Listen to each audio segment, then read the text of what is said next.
Today in our study, we're going to continue to look at some of the extra biblical writings. The book of Enoch is quite influential on the writings between the Old and the New Testament. And you can see some echoes of this even in the book of Revelation and again in the little short book of Jude.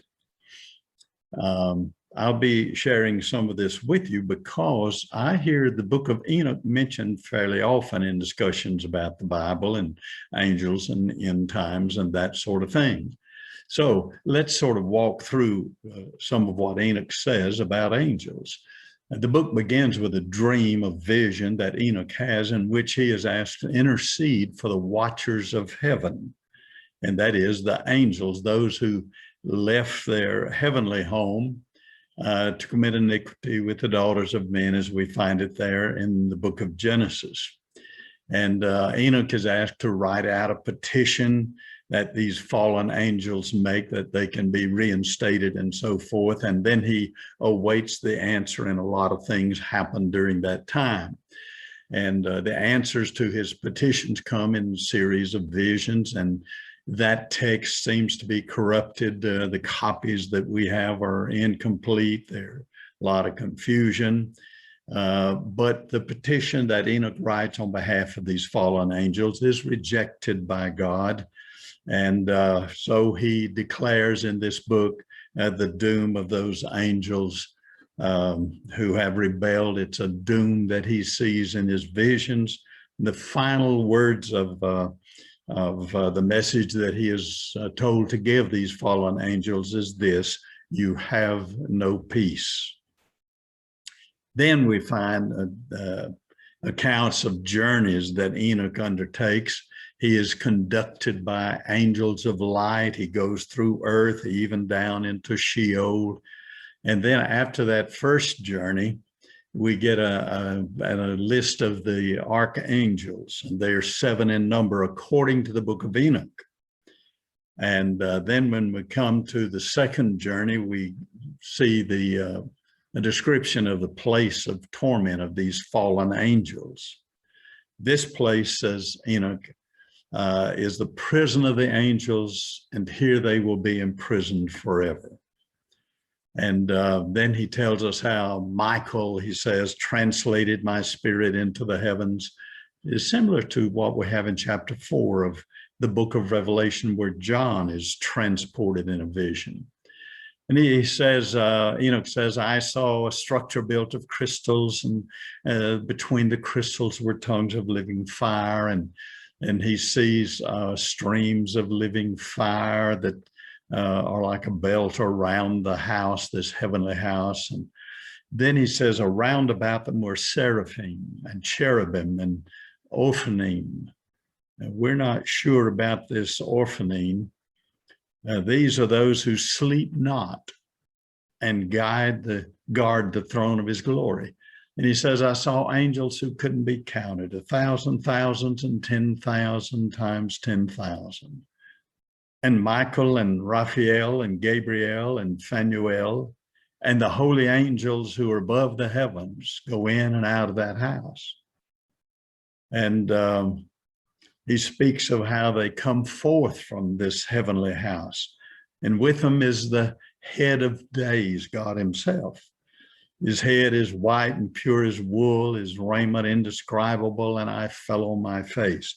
So you might want to notice some of these names: Michael, Gabriel, Raphael, and Phanuel.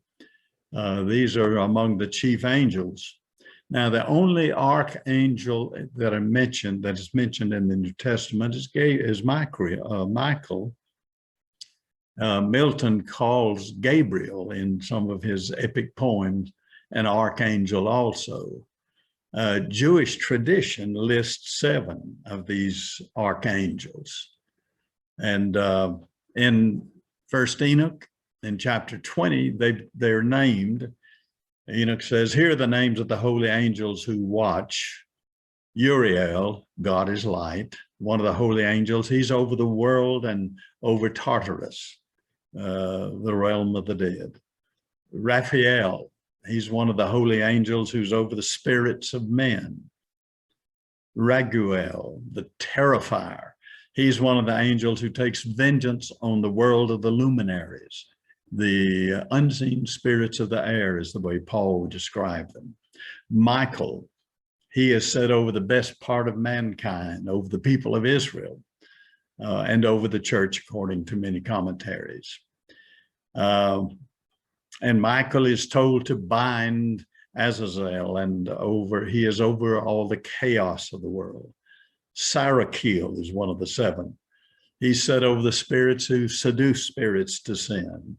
Gabriel, he is over paradise and the serpents, says Enoch. Probably he means seraphim, because he says the serpents and the cherubim. And then there is Ramiel, one of the holy angels that God sets over the resurrection, over those who rise. Now, the cherubim and seraphim and the living creatures of the book of Revelation are interpreted differently by various scholars. Most of them, however, sees these as perhaps not angelic beings, but as representing redeemed humanity. And they worship God. If you look in Isaiah and there in Revelation chapter 4, you'll find references to these folks worshiping God. And Isaiah tells us that when King Uzziah died, he saw angels there. Seraphims were in attendance, and they had 6 wings and covered their faces with 2, and covered their feet with 2, and flew with 2. And they called one to another, saying, "Holy, holy, holy is the Lord of hosts." You see here in the slides representation that we have parallels to seraphim or cherubims there in Assyria in some of their statuary. Then there are other biblical, extra biblical writings. There is the Mishnah, which means the teaching, and it was written in the first couple of centuries, completed by 200 AD, and it's commentary written by Jewish scholars on Jewish oral tradition, on the law and the temple and the customs. And there are 6 sections to the Mishnah, 63 tractates.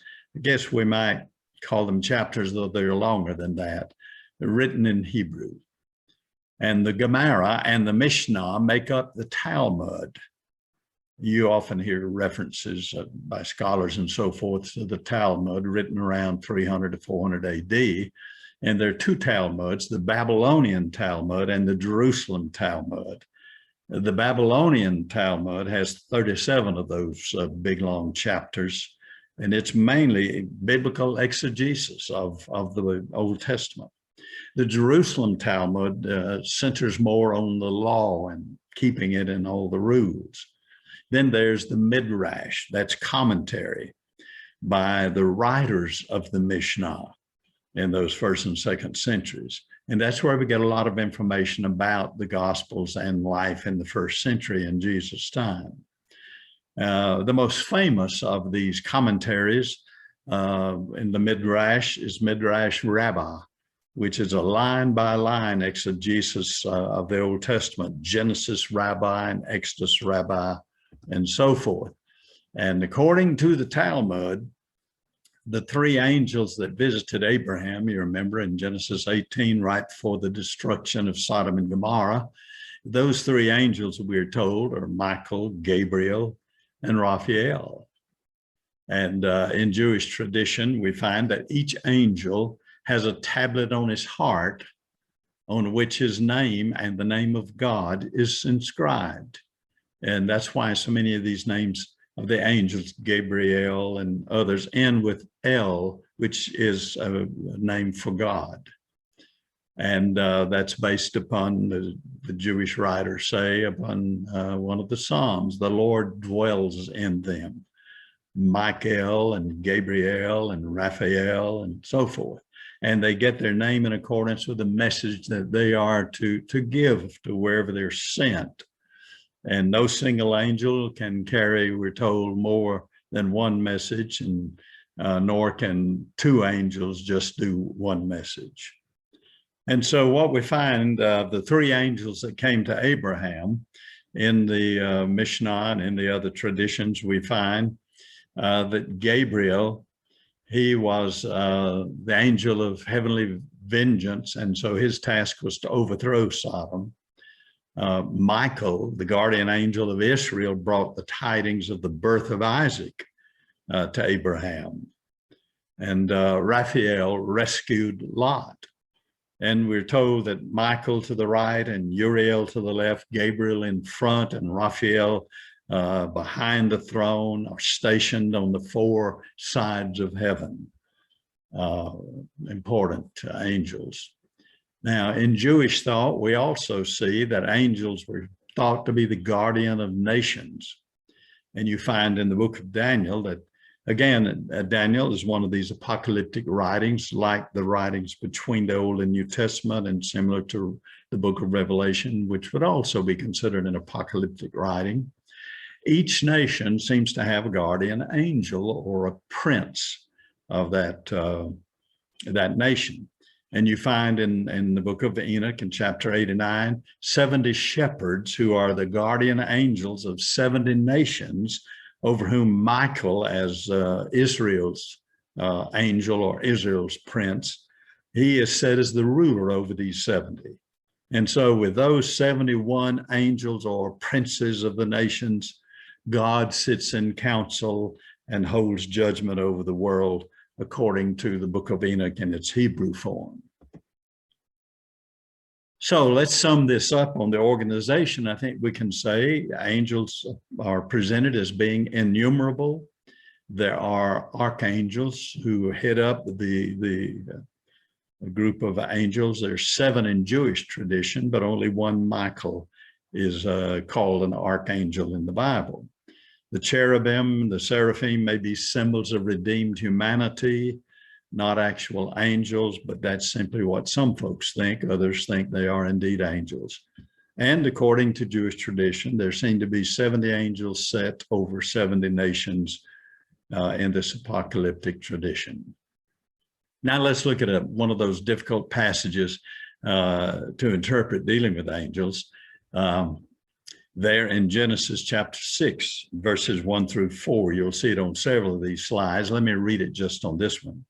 When people began to multiply on the face of the ground and daughters were born to them, the sons of God saw that they were fair, and they took for themselves wives of all they chose. And then the Lord said, my spirit will not abide in mortals forever, for they are flesh. Their days shall be 120 years. The Nephilim, mark that, were on the earth in those days and also afterwards, when the sons of men went in to the daughters of humans who bore children to them. These were the heroes that were of old, warriors of renown. A lot of questions in that particular passage. Let's take a gander at them. This is an introduction to the flood. You need to keep that part in mind. And this event of when the sons of God went down and cohabited with the daughters of men. This took place when we're told when people began to multiply and daughters were born. And it is a time when the Nephilim were already on the earth. So the event is not to explain the origin of the Nephilim. They're already there. We'll talk about them a little later. So to go further to the question, then who are these sons of God? Now, some folks think that sons of God means a class of folks, maybe royalty, because we find in so many religion and in the history of nations, like in Egypt, the rulers are called the sons of God kind of thing.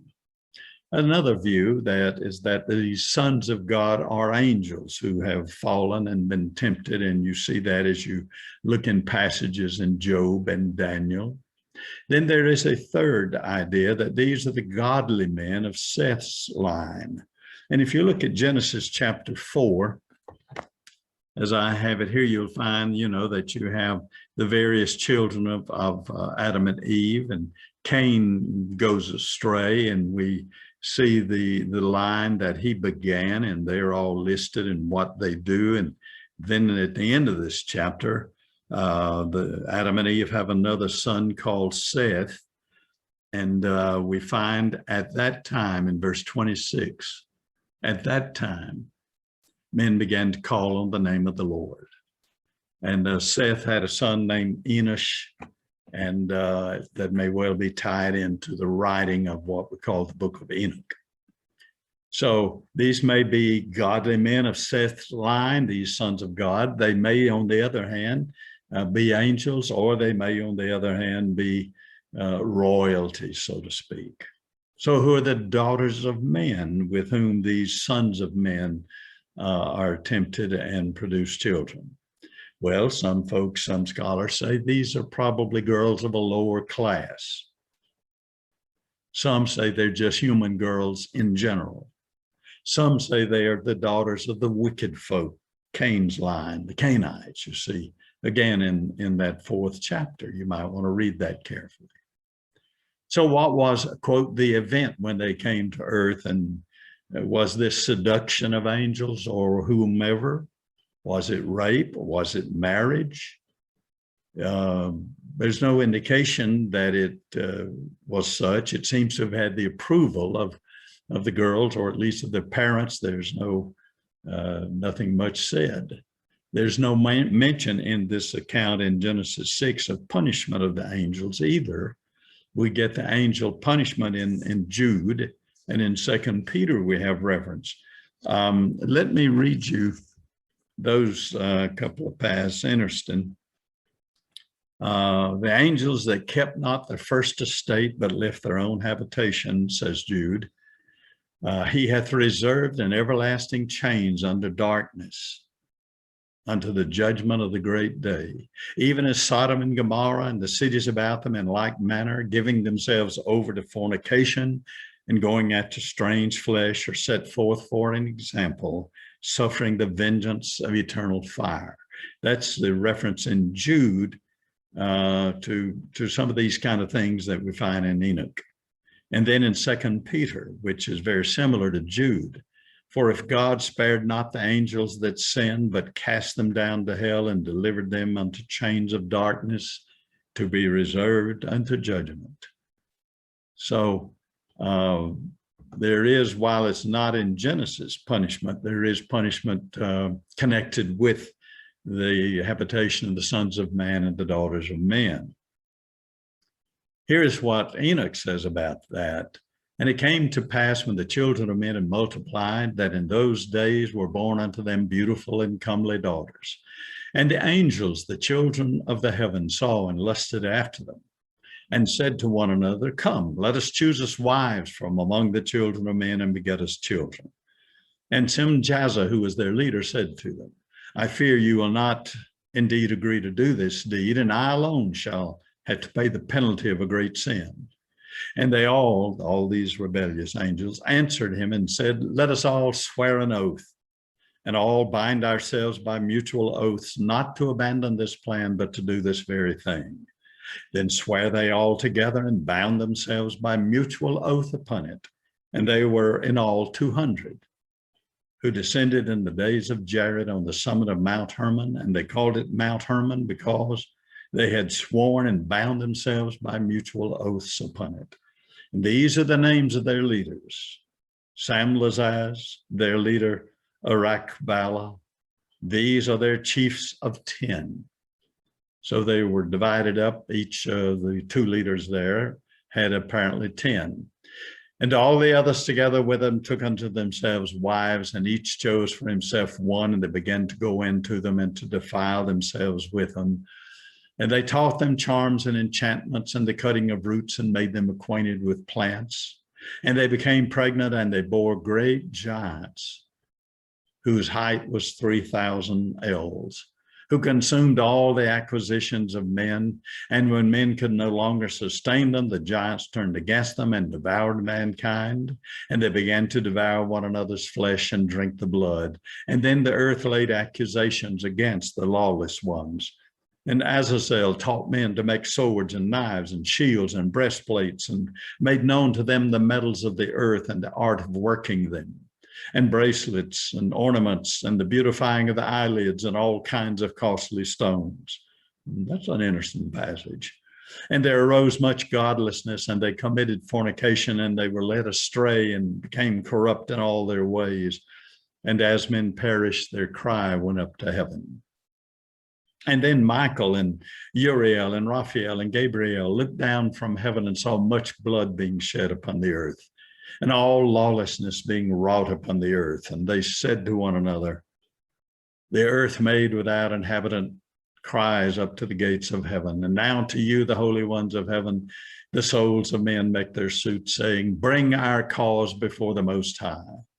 And they said to the Lord of the ages, Lord of lords, thou seest all things, and nothing can hide itself from thee.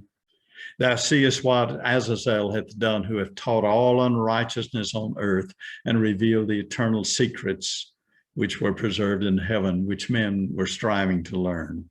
And Simjaza, to whom thou hast given authority to bear rule over his associates.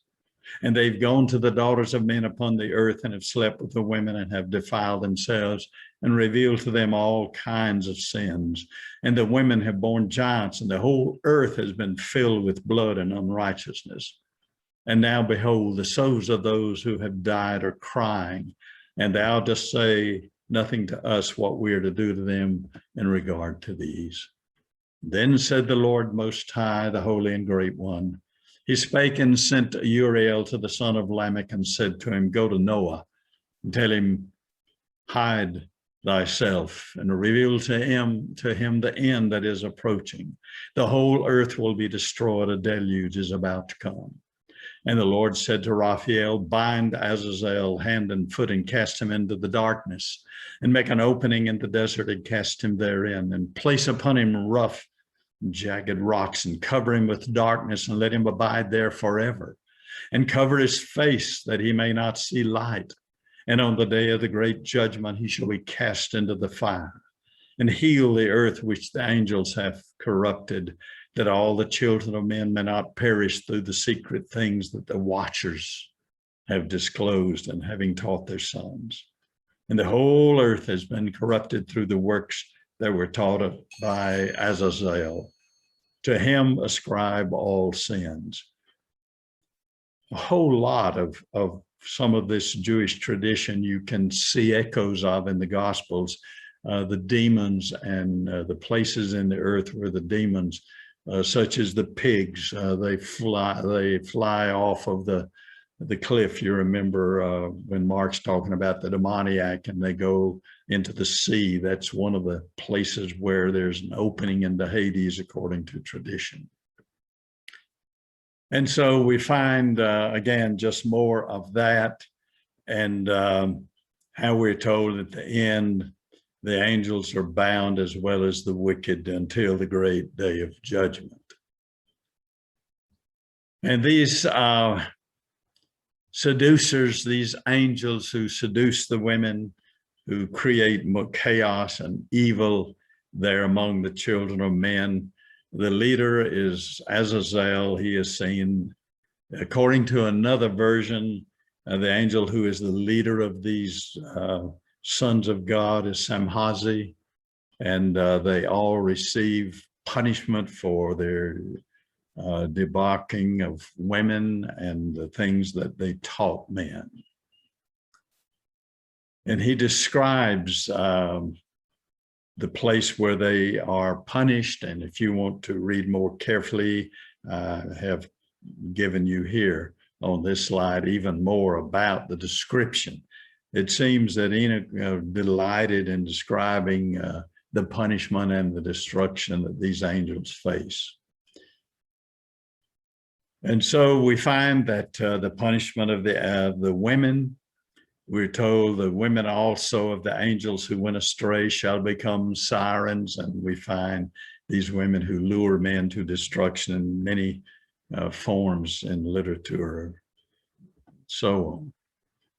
And so now let's talk in closing about these Nephilim. In that passage in Genesis 6, and again in the book of Numbers, we read in Genesis that the Nephilim were on the earth in those days. These were the heroes that of old, warriors of renown. And then in Numbers, when the spies are sent into the promised land, we saw the Nephilim there. The descendants of Anak come from the Nephilim, and we seem like grasshoppers. So the idea is that these Nephilim were giants. And here on this slide at the bottom, we see a photo of the discovery of one of these skeletons of these Nephilim. Just between you and me, I suspect that this may be a touched up photo. But in Jewish tradition, what we find is that these Nephilim, notice that the word itself comes from the root word nephal, which means to fall. And so here are the fallen ones, which would indicate that, okay, these refer to the fallen angels. Are these just giants, or are they the result of the habitation of angels with women? In chapter 7, Enoch says that they were 11,000 feet high. That's a tall booger. Are they the mighty men of old, the just famous men, but only men? Well, you think about the Nephilim, and we'll pick this up next week when we go further in this study. Now, in closing, let me mention to you what is going on at Middle Fork Baptist Church. We're back to our regular worship services, and I invite you to join us and bring a friend with you.